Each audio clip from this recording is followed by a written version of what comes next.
Hello everyone. If it is not already shockingly obvious by now, today's weekly movie update is not actually live. It has been pre-recorded. Weekly movie update is still pretty new. There's not like a full-on format that it sticks by, but for those of you that are here, for those of you that have come back from watching it before, please, throughout this whole episode, leave it as a chance to put some hints, what you would like to see from 5 Minute Critic, from the weekly movie update. I'm considering doing a Patreon type thing. We'll see what might happen with that. I'm considering maybe doing like an immediate reaction type thing to movies. I'm trying to think if I want to make the YouTube channel more positive movies, talking about great things about the best movies, make people excited about movies, because TV is kind of dominating right now, which is great. But to make people excited about movies, talking about great movies, and then saving like a bunch of trashing, shitty movies, just save that for like the Patreon maybe. But give me your thoughts. Give me your thoughts and ideas, things that you like right now about the channel, things that you don't like, stuff that you feel like it should change. The Halloween contest, I will reveal the winner at the end of this episode. And the review should be up by now. The Shaun of the Dead review should be up right now. Very funny movie and scary movie at the same time. Next week is Heaven and Hell, which I am so excited for the movie that is going to win. Go over to the 5 Minute Critic channel, look in the videos. It's like right near the top. It's also a playlist, the Halloween movie contest. It's going to be week 3. Leave your guess, either comment on it, leave it in the chat, and then we'll announce the winner next Thursday. So let's go on to upcoming news. Mike Flanagan is adapting Edgar Allan Poe's The Fall of the House of Usher as a limited series for Netflix. I was not a very big fan of The Haunting of Hill House or Dr. Sleep. I loved Hush, and I also really enjoyed, what was the other one that he made? The one about where the woman is like handcuffed to the bed, Gerald's Game. That one I thought was also very, very fun. But I need to try Haunting of Hill House again. That one, I thought it was creepy a little bit. I don't know, something about it felt off to me. I didn't watch it when it came out. I haven't watched the one that came after that. I did start Midnight Mass, and so far I am really enjoying that. Mike Flanagan is kind of taken off in terms of like one of the definitive, I guess, TV and film horror voices. So I'm going to have to catch up on everything he's done before. I love Edgar Allan Poe. I absolutely love Edgar Allan Poe. And this sounds like it's going to be an adaptation of all his stories. So I cannot wait for this. And the more stuff that he's coming out with, the more I am convinced I need to go back. And I feel like I already know that I'm wrong about Mike Flanagan, but I'll need to try it again. Joaquin Phoenix is open to Joker 2, but is unsure if it will happen, pretty much saying, I don't know. I feel like anytime an R-rated movie grosses over $1 billion, the movie is a huge deal, and I feel like Hollywood is an idiot to not get a sequel to this. I feel like they obviously need to put in the work to make something good. Why would anyone be okay with a movie coming out that is not any good? Sequels can be great. That first one was incredible. That was also one of the few big studio projects that ended up dealing with intense subject matter. And I know that people love to hate on Joker, and it's usually, I feel, pretty lazy criticism to hate on Joker. It's not one of the greatest movies ever, but also I would rather a 75% interesting movie that reaches hundreds of thousands of people, as opposed to, I would say, I would prefer that to a movie that reaches 1,000 people, does well at the Cannes Film Festival, and then moves on from there and is brushed into obscurity, and every now and then you feel good about it because you talk about it on your YouTube channel. Reaching tons of people is part of the point. So to do that, I think, should be respected, and I would love to see a sequel, and I'd love for it to be just as good or better, and if it is, then great. We've got the intro to Netflix's live-action adaptation of Cowboy Bebop, which looks cringe right now, I'd say, but we'll have to see what happens. Tom Cruise loses the space race. It looks like the female astronaut and male director made it up there, so we'll see how that goes. Honestly, off the bat, I don't really give a crap. Just, make a good movie. The fact they're doing it in space is interesting. Okay. And then Will Smith has come out with his favorite and least favorite of his movies. Favorite is a tie between The Pursuit of Happiness and Men in Black. And then right at the bottom is Wild Wild West. I've got to say, I did not think that Wild Wild West was anywhere near anything good.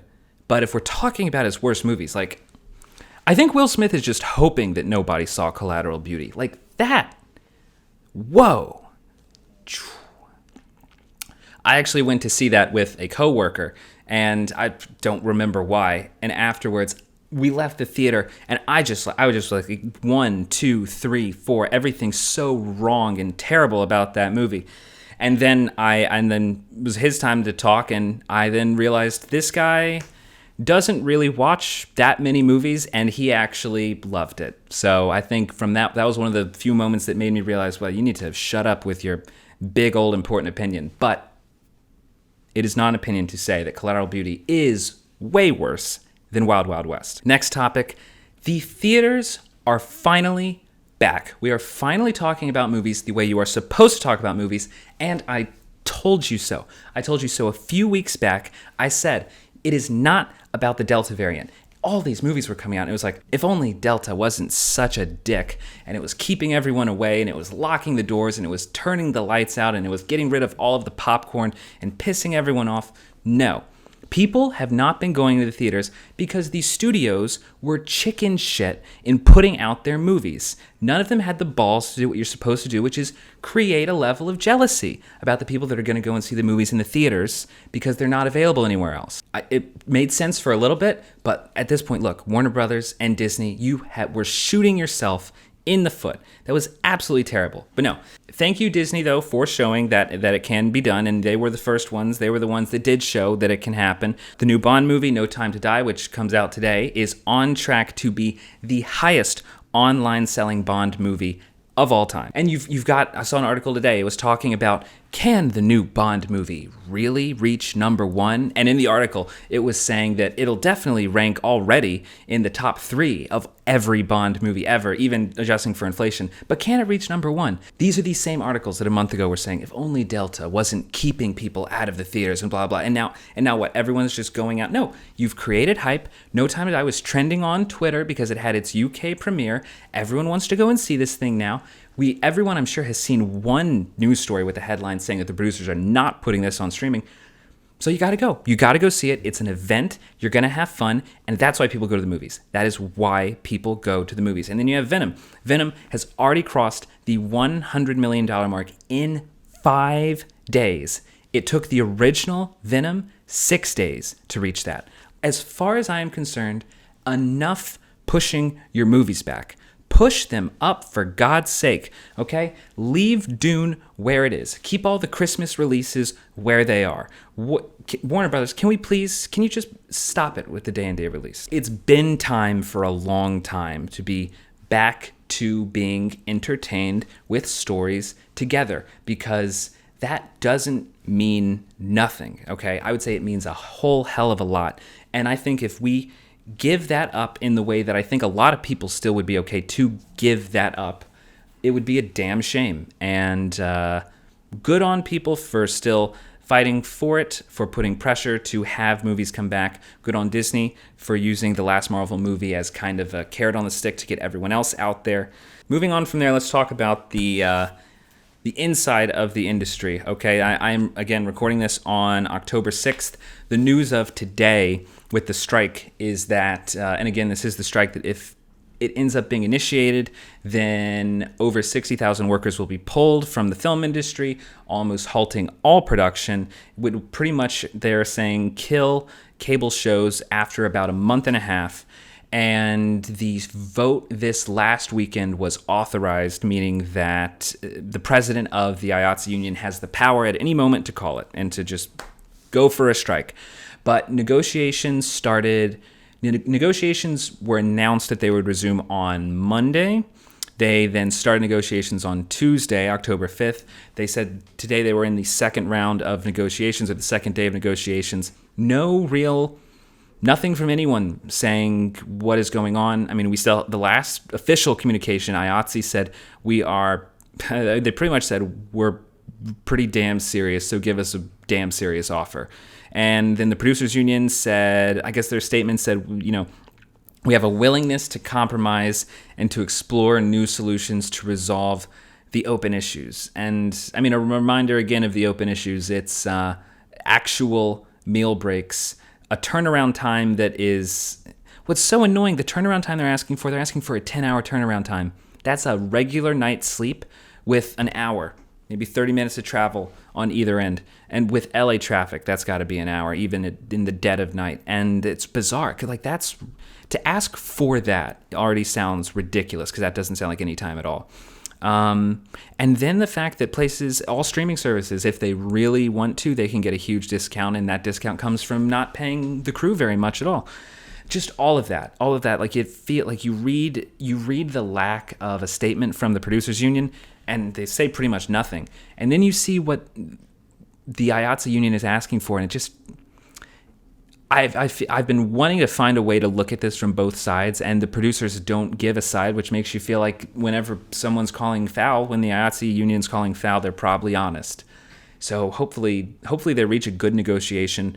Hopefully the president of the IATSE union doesn't chicken out. And on top of that, if they don't, I hope that he's got the balls to actually call a strike, because something's got to change. And if it changes, then hell yeah. Okay, now let's talk about just the entertainment industry in general. Look, movies are back. People are going back into the theaters. Let's hope that is sustained. But still, we have a problem with the level of respect that movies have, and they are levels below shit. This is something that I'm still trying to think about. I feel like, and this is talking about award shows in general, primarily the Oscars.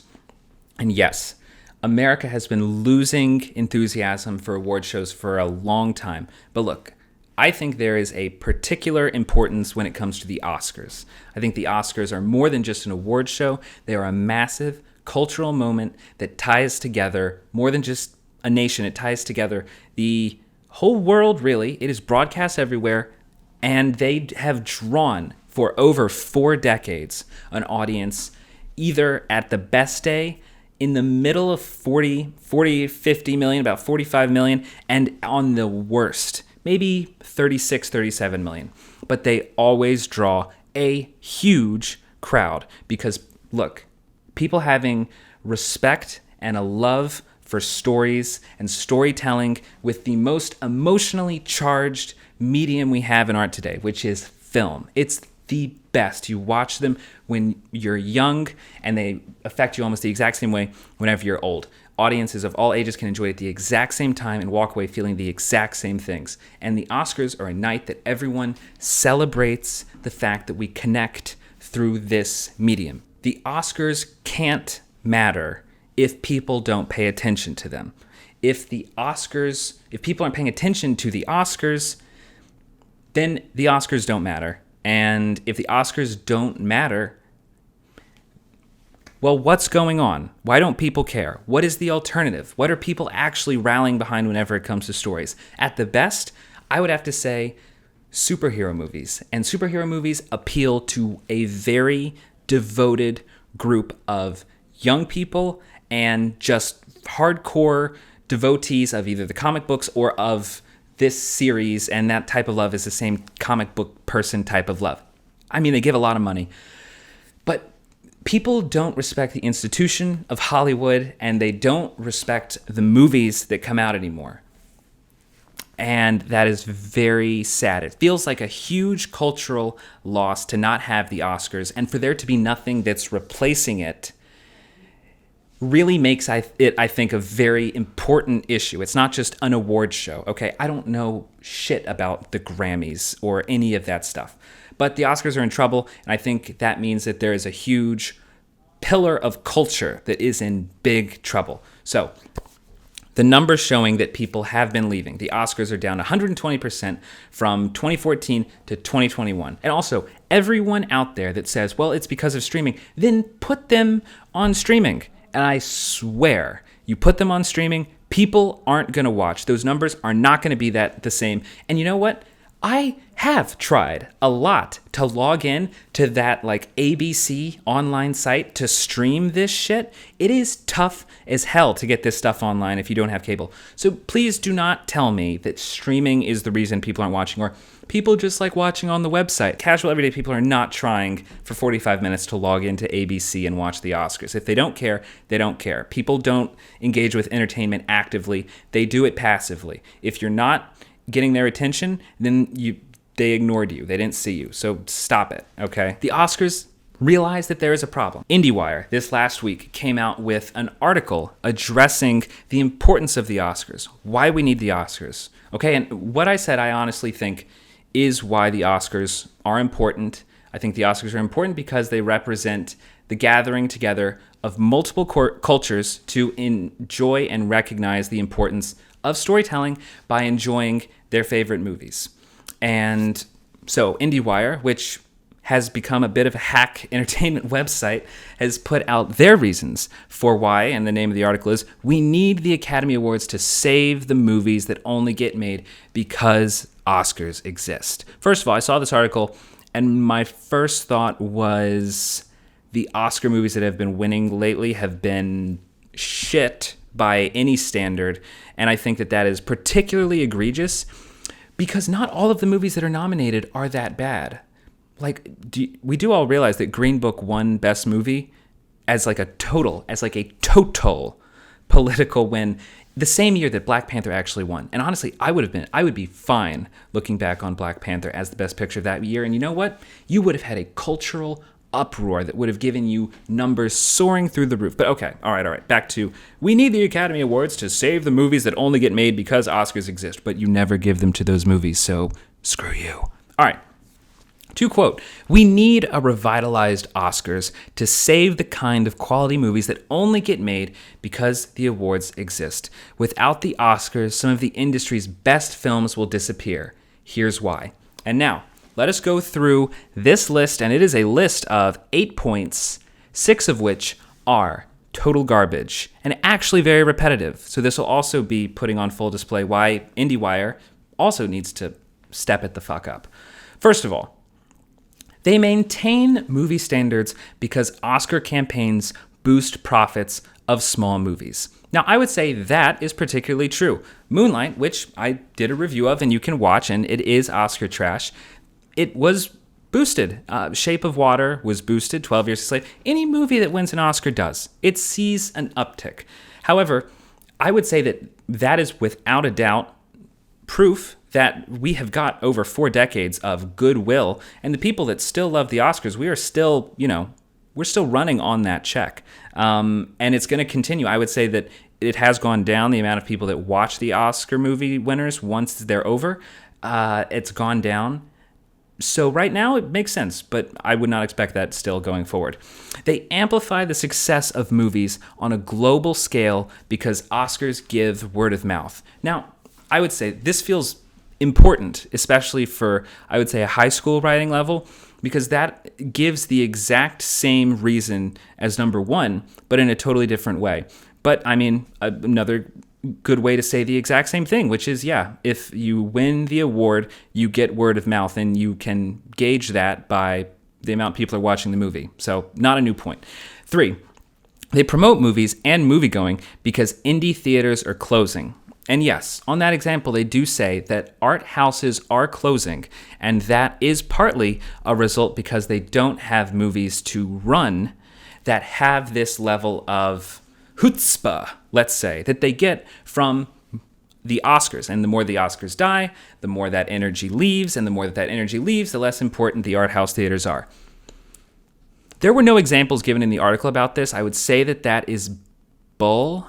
I'm from Louisiana. All of the art house movies were doing perfectly fine in New Orleans. I live in New York now. The art houses here are doing fine, and in fact, they have been more packed, even when Delta was a big deal, more packed than I've seen. They're just packed, and so I don't buy that. Also, because if it is art house and indie movies, then the audience that they're drawing are audiences that will flock to the theater if you're showing things from the 60s, 90s, or something made in the smallest country on the planet. So there was no evidence given for that. I don't think that one is true. Actually, I think that one is pretty much a lie. Number 4, the Oscars enhance movie star profiles, young and old. Their reason for this, Timothée Chalamet. He was nominated. I don't get the point of this reason at all. And honestly, change is pretty much constant, so there's no saying how things are going to react to the fact that I feel like that one is very dumb. People are going to become famous if they become famous.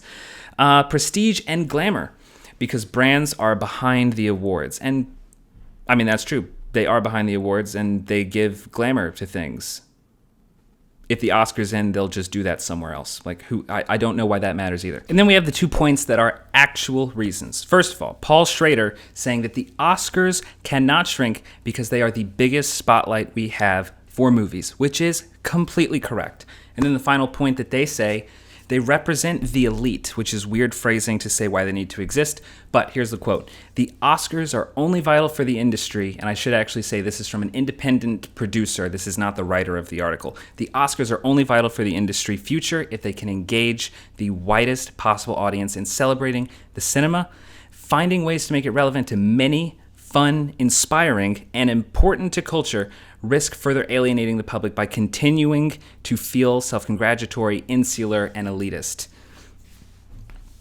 Here's the thing. Without the audience, award shows do not matter. Award shows arguably don't really matter anyway. They're a very abstract thing that makes people engage with stories and with each other. And if they die at this point, it is without doubt the industry's own fault if they die. There is no reason to be sad about it or get worked up about it. It is just the way that it is, and it is their own fault. I'm not going to list out things that have happened that have made it that way. It's just not entertaining. They aren't entertaining. They are condescending. And by that, I mean even whenever something like Joker comes out, an R-rated movie that grosses over $1 billion, they shit in everyone's mouth for liking it. So you know what? People are saying, piss off. And it's your own fault if you keep making people do that because, hey, you're the entertainer. You're supposed to entertain everyone else. If you don't do it, then Netflix and Hulu can move easily somewhere else and you can just, I don't know, decay or something. I mean, the canary in the coal mine for this, there was news this week that, the Golden Globes, which if you didn't know, were canceled next year by NBC after they lost 63% of the viewership. And they said it was because of a lack of diversity. But, like, come on, you lose that much and then you kind of pull the plug for the next year. I'm sure, okay, look, but they announced huge reforms, and get into the article. It is all political. It is all political. In fact, if you want the article, it is titled, you know what? I don't think I actually have the article name. I'll put it in the description. But it's all political changes. Nothing about the audience. It does not address the audience other than to say that viewership was low and there was controversy about diversity. Hey, you elect crap. Everyone has known that. The only reason the Golden Globes have ever mattered was because they were a precursor to the Oscars. The Oscars are irrelevant. Who cares then if the Golden Globes become irrelevant? It just makes perfect sense. There is a lack of understanding of what the actual problem is. Take a risk. Take a damn risk every now and then with your stories, with your talent. You have got the money to do it. You're not paying the crew. You can pocket tons still. Just take a little risk every now and then. Make all of your great movies that cost $200 million, but then maybe nix one and make like 20 smaller budget movies and make it so that, maybe they can take a little bit more time to do it. I just don't, there is the lack of risk taking to find where the audience wants to go, creating variety. It's all in I'm about to talk about great things that are out right now, but Hollywood is taking absolutely no risks, and it's hilarious. It is absolutely hilarious that the most liberal place in the United States of America has got maybe the most conservative business model of all. It is annoying as hell, and it is killing them. So they should shut up and be entertaining, for Christ. I mean, come on. Okay. I'll move on to the stuff that's fun right now that you need to watch. Squid Game. There is nothing anywhere even comparable to this level of vision on TV right now. Look, I think there are better shows in America right now. Succession probably is the main one that is better than this show. But this show's vision is insane. It is entertaining. There's so much going on with it. The acting is outstanding. I have not seen acting this good it's just great. The detail in it is so good. And along such a huge range. And it's unfortunate to see that, hey, Korea is beating America whenever it comes to our entertainment. And look, good for all of us that watches it, but just piss off. The more I think about it, it is like a love movies and hate Hollywood, because it is just not worth that. It is such a crap place. The Many Saints of Newark. I'm a huge fan of The Sopranos. I've watched it twice. I think I was scared going into it that it was going to be a full-on cash grab. And maybe, I don't know if part of it was, it didn't feel like it. For me, I think that the coolest part of The Sopranos is the myth building that was done about the generations before. I mean, it's about a mafia boss who is on Prozac. Like, it is about someone who is obsessed with their past, and it haunts them like a ghost. And people are pissed off that this is not about Tony Soprano. It's not. The Sopranos isn't about Tony Soprano. The Sopranos is about family and how it is that you got to where you are now. And this explores that, and it is a devastating movie. I think that people that are complaining about how it isn't about Tony Soprano, which I think they mean he wasn't in most of the scenes, I think is bullshit. I don't think they were paying attention, and I don't think they were going in with an open mind, because I'm surprised that people would be as disappointed as they are, especially with a complaint like it's not about Tony Soprano, which is ridiculous. I think that The Many Saints of Newark spoke to the most interesting mystery about The Sopranos, and they answered it in a way that opened up the story even more instead of just answering a question and moving on. I thought it was great. Happy to see it. Next, Alien, which was the review of last week. Phenomenal movie. I would say maybe one of the best told horror movies of all time. Go watch that review. The review out today is Shaun of the Dead, which is the second week in the Halloween contest. Again, if you guess the movie of each week correctly before it's announced on Thursdays, you win $25. Guess correctly the most, and you win over $130. So go ahead and comment. I've got the playlist link below to guess for next week's movie. Shaun of the Dead is hilarious, a lot of fun, successfully tells a horror and comedy story at the same time. And thank you very much for watching. And be sure to subscribe to 5 Minute Critic for future updates on reviews and movie news.